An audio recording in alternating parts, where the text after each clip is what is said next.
पुन्हा धडक, रानगव्याचा दुसरा हल्ला, शिराळा तालुक्यात दहशतीचं वातावरण. पुन्हा हल्ले, आम्ही जगायचं कसं? नागरिकांचा संतप्त सवाल. चांदोली राष्ट्रीय उद्यानच्या परिसरात रानगव्यांचा उपद्रव वाढतच असून अवघ्या 12 तासात दुसरा हल्ला झाल्यानं संपूर्ण परिसरात भीतीचं वातावरण निर्माण झालंय. शिराळा तालुक्यातील मणदूर गावात ऊस तोडणी करत असताना 2 शेतकऱ्यांवर रानगव्याने अचानक हल्ला केल्याची धक्कादायक घटना घडली आहे.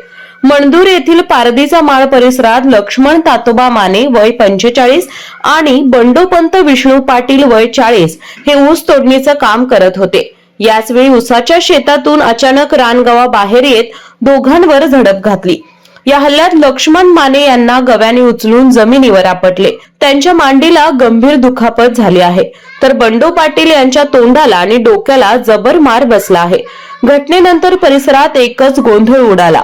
दोन्ही जखमींना तातडीने मणदूर प्राथमिक आरोग्य केंद्रात दाखल करून पुढील उपचारासाठी कराड येथील कृष्ण हॉस्पिटलमध्ये हलवण्यात आला आहे.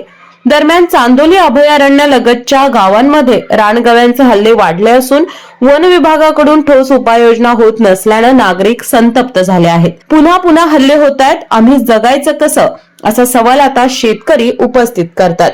जखमी शेतकऱ्यांना तात्काळ मदत, नुकसान भरपाई आणि रानगव्यांचा बंदोबस्त करण्याची जोरदार मागणी ग्रामस्थांनी केली आहे. केके न्यूज साठी मलकापूर प्रतिनिधी रोहित पास्ते.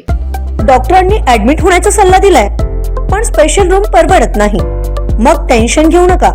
सूर्य हॉस्पिटलने प्रथमच अगदी कमी किमतीत सर्व सोयींयुक्त आणि रुग्णांची गरज लक्षात घेऊन बजेट फ्रेंडली रूम्स उपलब्ध केले आहेत. कॅशलेस सुविधांसह खिशाला परवडणाऱ्या किमतीत budget friendly economic special room. पत्ता कोंडावळ चौक, लक्ष्मीपुरी, कोल्हापूर. संपर्क 9822 63 54 69.